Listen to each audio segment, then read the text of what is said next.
November 30th, 1939. Second World War. As winter closes in, a nation with nearly 5 million soldiers, the Soviet Union, declares war on a country of just 3.7 million people, Finland. Nearly 500,000 Soviet troops are positioned along the border.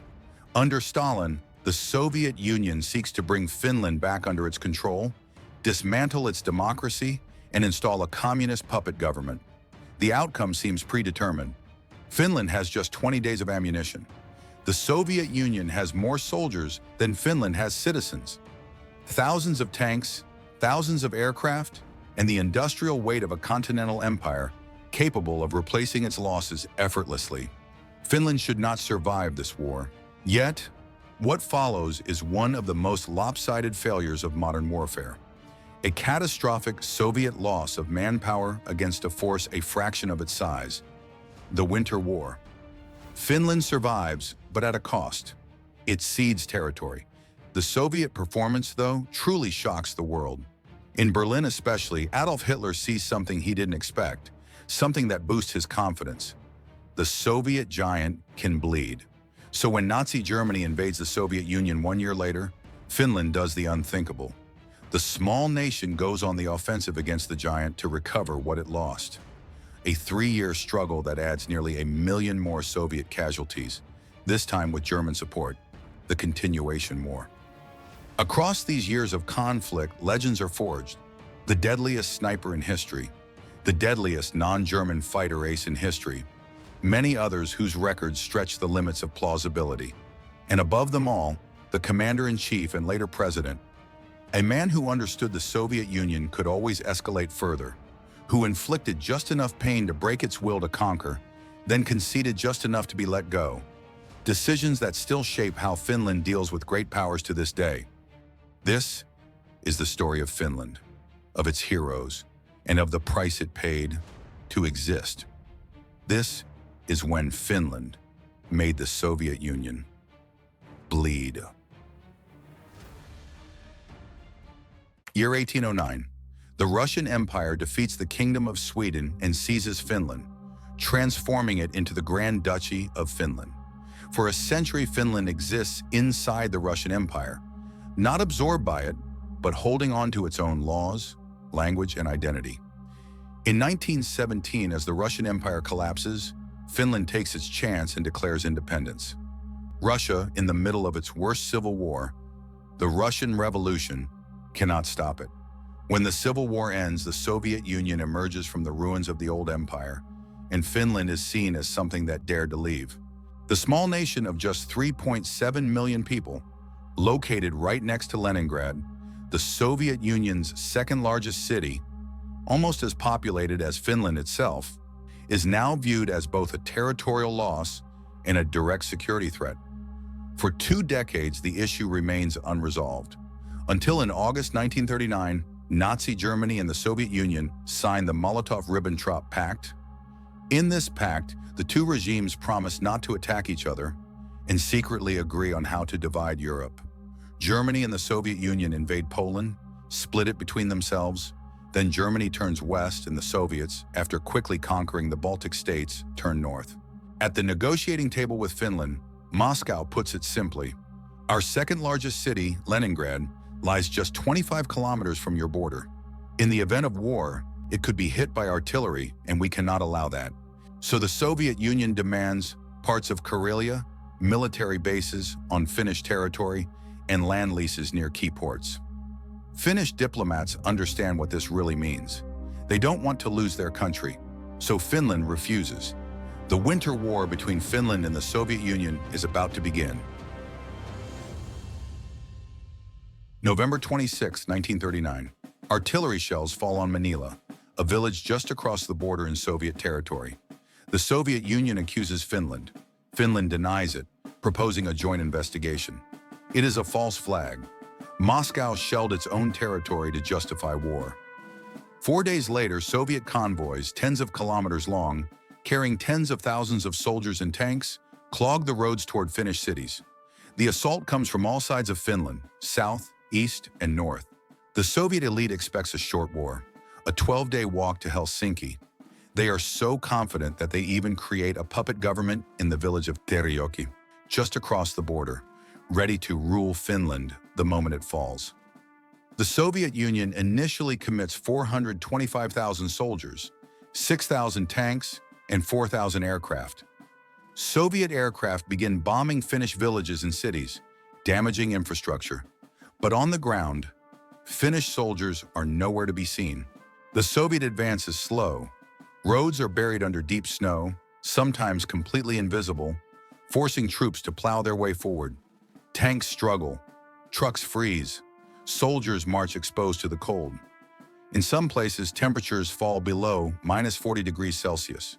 On both sides of every road the Soviet troops march through, there are trees, endless forests stretching for kilometers in every direction. Everything is covered in white. Everything is silent. And for most of the day, everything is also dark. In southern Finland, winter brings barely 6 hours of daylight. In the north, sometimes as little as 1.5. As Soviet columns push deeper into the woods, the ambushes begin. They are suddenly attacked left and right. Shots come from everywhere. While Soviet soldiers wear khaki uniforms that stand out against the snow, Finnish soldiers wear thick white camouflage, hidden behind trees and snowbanks. And while Soviet troops can barely move, Finnish soldiers glide silently on skis. On these narrow forest roads, Soviet columns can only move forward or backward. Soviet tanks, instead of protecting the convoys, become their greatest weakness. Disable one tank and the entire column is blocked until the tank is physically dragged aside. To stop them, Finnish troops cut trees and drop them horizontally across the roads, burying them under the snow, breaking plows, damaging tank tracks, and making Soviet soldiers stumble. And just because Finland has almost no anti-tank weapons does not mean Finnish soldiers fail to find a solution on their own. A glass bottle filled with gasoline, a piece of cloth, and a flame. Thrown onto a tank engine, the tank is disabled. The Finns call it the Molotov cocktail, in mockery of Soviet Foreign Minister Vyacheslav Molotov. Stopping tanks is so fundamental that later, Finland introduces a heavier solution, the Lahti L-39, a massive 20mm anti-tank rifle, weighing around 50 kilograms. At close range, it can pierce armor, destroy tracks, and cripple engines. At its peak, Finland mobilizes around 350,000 men, roughly 30% of its adult male population of fighting age. Few are professional soldiers. Most are conscripts, often farmers without proper uniforms, wearing whatever is thick, warm, and white they can find in their wardrobes. And yet, despite having almost no tanks, barely any aircraft, and limited ammunition, the casualty ratios become brutal. In battle after battle, Suomussalmi, Tolvajärvi, Raateroad, Kollaa, the Red Army bleeds at a scale that feels almost impossible. In some engagements, for every Finn who falls, between 6 and 20 Soviet soldiers fall with him. Part of the reason is tactical. Finnish commanders quickly realize something. The Soviet army can move in huge numbers, but only along roads. Once these long columns enter the forests, their numbers stop translating into power. One of the men who understands this early is Finnish General Paavo Talvela at Tolvajärvi. He does not hold the line. He attacks. Finnish infantry cuts Soviet columns into isolated pockets, called modi, then destroys them piece by piece, often capturing Soviet ammunition to refill Finland's dangerously low stockpiles. The other part of the reason is the Soviet system itself. In the late 1930s, Stalin's purges ripped through the Red Army. Thousands of experienced officers were arrested, executed, or replaced. The result is a command culture built on fear, rigid orders, no initiative, no improvisation. For the average Soviet soldier, the situation becomes inhuman. If he advances, he is shot by the Finns. If he retreats, he is shot by his own officers. If he escapes into the wilderness, he freezes to death. And if he surrenders, Soviet propaganda has already convinced him he will face torture beyond imagination. Out of the 3-month-long winter war, a legend emerges. His name is Simo Häyhä, also known as the White Death. Originally a farmer and a hunter, he later becomes a sniper in the Finnish army.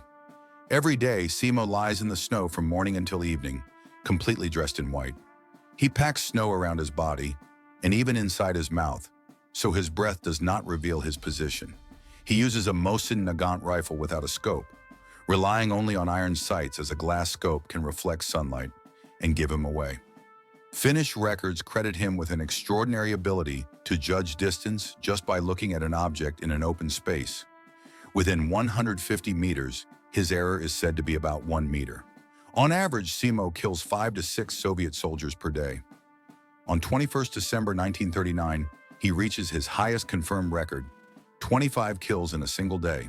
In just 3 months of war, he is credited with at least 500 kills as a sniper, plus around 250 more in close combat with a submachine gun, 750 in total. 1 week before the end of the Winter War, he is hit in the jaw by an explosive bullet. He wakes up in the hospital after the war has already ended, recovers, and lives the rest of his life as a farmer, dying at the age of 96. By February 1940, the Soviets escalate. What had been thousands of artillery shells a day becomes tens of thousands. Soviet infantry also begins advancing in white winter camouflage instead of khaki, making them far harder to spot. By March, the Red Army finally breaks through Finland's main defensive line on the Karelian Isthmus, the Mannerheim line. Finnish units keep fighting, but the situation becomes hopeless. The Soviet Union increases its forces to around 725,000 troops, while Finland is running dangerously low on ammunition. Realizing that waiting can only make things worse, Finland asks for peace. Under the Moscow Peace Treaty of March 13, 1940, the Soviet Union demands that Finland cede the Karelian Isthmus, including its second largest city, Viipuri, as well as Salla, the Raibachi Peninsula, and lease Hanko as a naval base. Finland loses around 11% of its territory, and 400,000 civilians are forced to evacuate. The Soviet Union, at least on paper, has won and gained the land it wanted. But at what cost? Despite its overwhelming numerical and technological advantage, the Soviet Union suffered up to 380,000 casualties. Finland, without tanks and with barely any aircraft, lost around 70,000. The Winter War may have battered Finland, but it damaged the Soviet Union even more by shattering its reputation. Right now, at the beginning of World War II, having an army that is giant but weak is a terrible image to project, one that invites enemies rather than deters them. One man especially, lured by these results, has already made up his mind, and is confident now more than ever he can conquer the Soviet Union. His massive invasion of the Soviet Union will soon force Finland into a paradoxical position, from defending to attacking the Soviet Union. At the end of the Winter War, German and Finnish diplomats meet. Talks begin in Berlin and later continue in Helsinki. At the negotiating table, the proposal is blunt. Although Germany is formally at peace with the Soviet Union, it is already preparing a massive invasion, partly influenced by the Red Army's poor performance during the Winter War. German military planners have drawn up a campaign to seize all territory west of an imaginary line stretching from Arkhangelsk to Astrakhan. The 3 primary objectives are Leningrad, Moscow, and Stalingrad. With the support of Italy and Romania, nearly 4 million soldiers, around 4,000 tanks, 5,000 aircraft, 24,000 artillery pieces, and more than 600,000 vehicles are assembled. This is Operation Barbarossa, and Germany is going all in. Fighting along a 3,000-kilometer-long front, however, is a logistical nightmare. Germany wants Finland on its side to engage Soviet forces in the north, particularly around one of the 3 key cities, Leningrad. Finnish diplomats are uneasy. The Soviet Union is a massive enemy, but Germany could become one as well if Finland refuses. If the gamble succeeds, however, Finland could recover the territories it lost, and perhaps push its borders even further. Finland agrees, but under one condition: it insists on being treated as a co-belligerent rather than an ally in order to preserve political distance from Nazi Germany should the war turn against it. Germany supplies Finland with military aid, 200 aircraft, 1,500 artillery pieces, 300,000 artillery shells, tens of thousands of rifles, trucks, fuel, and ammunition. In addition, Germany deploys 200,000 troops in Lapland to conduct operations against Soviet forces in the Arctic North. During this period, Finland devotes up to 50% of its state budget to defense, mobilizing an army that at its peak reaches approximately 750,000 soldiers, placing immense strain on the economy due to the absence of men from civilian labor. On June 22, 1941, Operation Barbarossa begins. German forces advance with extraordinary speed. The Soviet Union, aware of Finland's coordination with Germany, launches airstrikes against Finnish targets. Finland responds by entering the continuation war on June 25th. As German forces push east, Finland advances in parallel. With Soviet forces overstretched across multiple fronts, Finnish armies rapidly recapture the Karelian Isthmus, pushing Finland's front line to within 20 kilometers of Leningrad, while also advancing into eastern Karelia. Yet instead of joining German forces in an assault on Leningrad, Finnish troops halt their advance and shift to a defensive posture, choosing to hold their positions rather than participate in the attack. The siege of Leningrad becomes one of the deadliest sieges in modern history. Approximately 800,000 to 1.5 million civilians out of 3 million die, primarily from starvation, cold, and disease. Finland contributes indirectly by maintaining its blockade north of the city, but deliberately refrains from participating to limit responsibility should the tide of war turn. As German offensives fail at Moscow, Leningrad, and ultimately Stalingrad, the initial momentum of Operation Barbarossa collapses into a prolonged war of attrition. Over the next 3 years, Germany loses roughly 4 million soldiers, while the Soviet Union suffers catastrophic losses: 10 million military and 15 to 18 million civilian deaths. Despite this devastation, the Soviet Union eventually regains the upper hand and goes on the offensive. As Soviet forces push westward toward Berlin, they first defeat Finland and force it out of the war. At the negotiating table between Finland and the Soviet Union, Finland finds itself in an extremely precarious position. During its offensive phase, Finland inflicted close to 1 million casualties on the Soviet Union during its campaign alongside Nazi Germany. Under such circumstances, Finland understands that the terms could be extremely severe. From Moscow's perspective, luckily for Finland, continuing the war is not worth it either. Soviet leadership recognizes that Finland's war aims were driven primarily by survival, rather than by expansionist ambitions. As a result, the Soviet Union opts for a settlement. Under the 1944 Moscow Armistice, Finland agrees to return to its post-Winter War borders, cede Petsamo, and lease Porkala to the Soviet Union. Finland is also required to pay war reparations amounting to $7 billion in inflation-adjusted US dollars. Additionally, because German troops remain stationed in Lapland, the Soviet Union demands that Finland expel them. To comply, in late 1944, Finland declares war on Germany, forcing German troops out of Finland during the Lapland War. By 1952, long after the Second World War had ended, Finland had fully repaid its war reparations. From that point onward, and throughout the remainder of the Soviet Union's existence, and even into the era of modern Russia, Finland pursued a cautious strategy of geopolitical risk management known as Finlandization. Finlandization describes how a small state, in order to preserve its sovereignty, makes calculated political and strategic concessions to avoid provoking a vastly stronger neighbor capable of destroying it. The logic behind this doctrine began to take shape, as we saw earlier, under the leadership of Carl Gustaf Emil Mannerheim, a man who grasped a fundamental reality early on. The Soviet Union could always escalate further, as it eventually did, and so could Germany. The only way to survive between giants, therefore, was to make any invasion prohibitively costly, while conceding, at the moment of defeat, as little as possible. Overconfidence, the pursuit of glory, and the refusal to accept limits, traits typical of great powers such as Germany and the Soviet Union, could have led Finland to a catastrophic defeat, a lesson that both the invincible Germany and Soviet Union learned the hard way. The former, losing all its territorial gains and getting divided by the end of the war, the latter collapsing into multiple states in 1991. In trying to take everything, they ended up with less than they started with, while Finland survived almost intact.